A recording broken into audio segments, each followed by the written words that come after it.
So the sin of Vritra's unrighteous slaughter pulled Indra down from his high estate and made him a fugitive. And in his place, Nahusha, a virtuous king of the earth, was raised to be king of the gods. He began well, carried by the merit and fame he had earned in his mortal reign.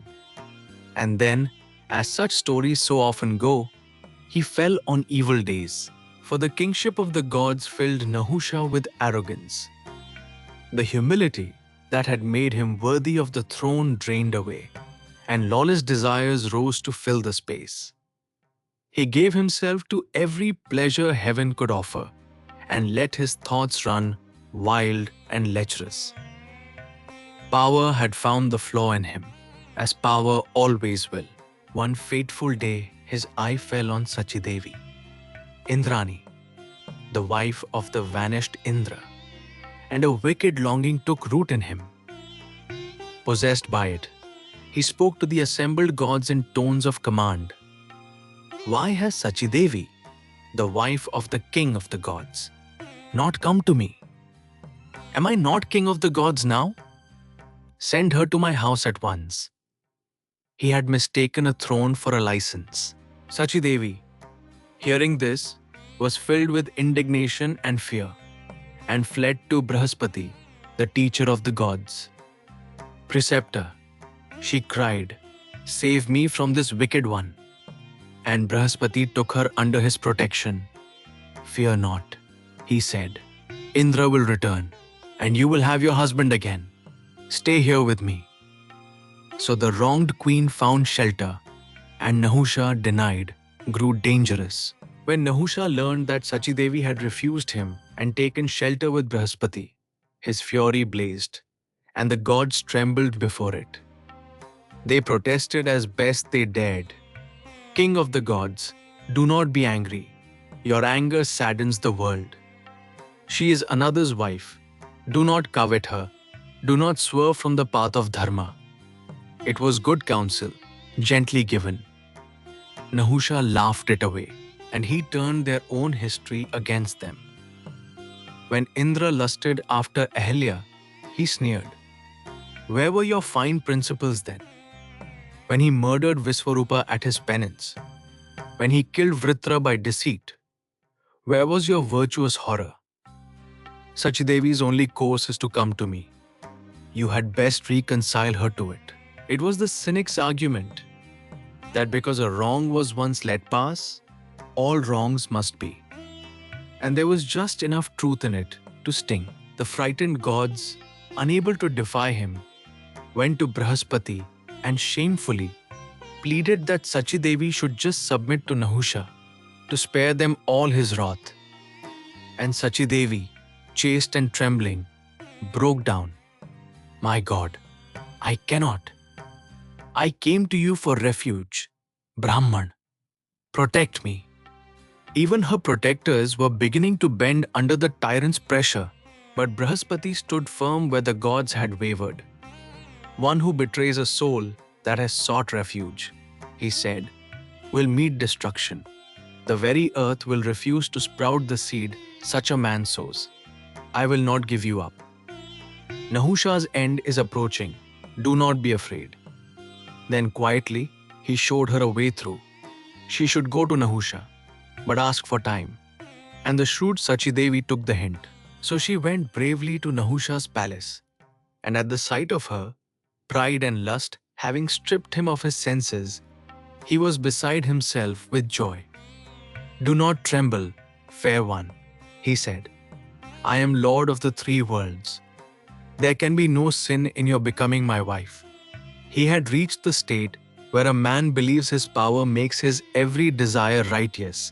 It is a common madness. And Nahusha had it completely.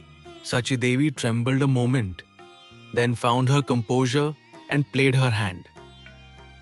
King of the gods, she said, before I become yours, I have one request.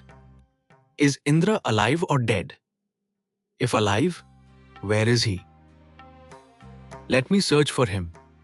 And if after honest search, I cannot find him, then no sin will attach to me. And I can become your wife with a clear conscience. It was perfectly reasonable, and it bought her exactly the time Brihaspati had told her to win. What you say is right, said Nahusha, in the expansive mood of a man who thinks he has already won. Go, search for him, and be sure to return. Remember your plighted word. And he sent her back to Brihaspati's house. His very confidence was digging his grave, for it gave Sachidevi the freedom to go and find the husband whose return would end him. Meanwhile, the gods went to the great Vishnu with their trouble.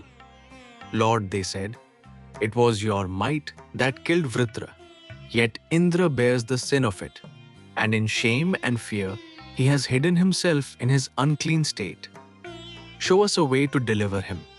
And Narayana answered, let Indra worship me, and he will be cleansed of the sin, and the evil-minded Nahusha will meet his destruction. Two remedies in one sentence, and both would come to pass. And Sachidevi, praying to the goddess of chastity, was guided by her grace to where Indra lay hidden. And what she found broke her heart. The mighty king of the gods had shrunk himself to the size of an atom and crept into a fiber of a lotus stem in the lake of Mansarovara. And there he did penance in that tiny humbled state, waiting for better days. She could not hold back her tears at the sight. She poured out her troubles to him, and Indra, weak but not broken, gave her courage and a plan. Nahusha's end is near, he said. Go to him and consent to his proposal. But tell him he must come to your house in a palanquin, and that the palanquin must be carried on the shoulders of ascetics. Do this, and Nahusha will destroy himself. The trap was to be built out of Nahusha's own arrogance. So Sachidevi returned and, putting on a false compliance, agreed at last to be Nahusha's. Overjoyed that she had come round, the foolish king cried, Blessed one, I am your slave, ready to do your every bidding. You have been true to your word. He was so lost in his triumph that he would have granted her anything, and she asked for exactly the thing that would end him. I have one wish, she said. Are you not lord of the world? Then come to my house more grandly than Vishnu himself, or Rudra, or the Asuras ever travelled. Let your palanquin be borne by the 7 great rishis. Only then will I gladly welcome you. It was flattery aimed straight at his swollen pride, and it hit the mark exactly. Nahusha fell into the trap headfirst. What a grand idea, he exclaimed. Your imagination delights me.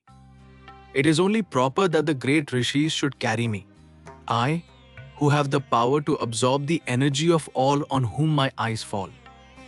I shall do exactly as you wish. And he sent her home and summoned the 7 rishis and commanded them to bear his palanquin on their shoulders. The 3 worlds recoiled at the sacrilege, and so the unthinkable sight went forth. The 7 great sages, the holiest beings in creation, stooping under the poles of a lust-mad king's palanquin, bearing him toward the wife of another. The heavens trembled at it. But the worst was still to come, for a man drunk on power, having crossed one line, rarely stops at it. For Nahusha, inflamed with thoughts of the beautiful Sachidevi waiting for him, grew impatient and began to goad the rishi bearers to go faster. Faster, faster! The lord of the gods, whipping the holiest of sages along like beasts of burden, because his lust could not wait. His arrogance had passed beyond wickedness into a kind of insanity, and in that insanity, he did the thing that finished him. He kicked Agastya, the small, mighty sage among his bearers, and shouted at him, Sarpa, Sarpa, meaning move, move, for the word means both to move and to be a serpent. He had struck a sage with his foot and cursed him unknowingly with his own word. The insanity of lust and arrogance had reached its very culmination. Nahusha's cup of iniquity was full, and it overflowed in that single kick. And Agastya rose in wrath and turned Nahusha's own word into his doom. Meanest of the mean, he cursed. Since you have named it, fall from heaven and become a sarpa, a serpent, upon the earth. At once, Nahusha fell headlong from the sky. The king of the gods, the mortal who had risen so high, plunging down to become a python in the jungle, there to crawl and wait several thousand years for his deliverance. Pride had lifted him to heaven, and pride had thrown him into the dust, and so heaven was set right. Indra, having worshipped Vishnu as Narayana had ordained, was cleansed at last of the sin of Vritra and restored to his throne. He became king of the gods again, and Sachidevi's long grief came to an end. The patient wife who had trusted her protector and outwitted her tormentor had her husband and her honor both restored. The wheel had come full circle in the heavens, and now we learn why this long tale of Indra and his wife was told at all. For it was Salya, the Pandavas' own uncle, on the eve of the war, who related the whole story of Indra's fall and Sachidevi's suffering to Yudhishthir and Draupadi at Upaplavya, and told it to comfort them. He had a purpose in it, and a message aimed straight at their hearts. Victory awaits the patient. Salya told them, those whom prosperity makes arrogant meet with destruction. You and your brothers and Draupadi have suffered untold sorrows, exactly as Indra and his wife once suffered, hidden, humbled, and wronged. But as their trials ended, so will yours. You will regain your kingdom, and the evil-minded Karna and Duryodhan, swollen with the pride of their stolen prosperity, will be destroyed as surely as Nahusha was thrown from heaven. It was more than comfort. It was a prophecy, and the war to come would prove it true. Arrogance by arrogance, exactly as the old tale foretold.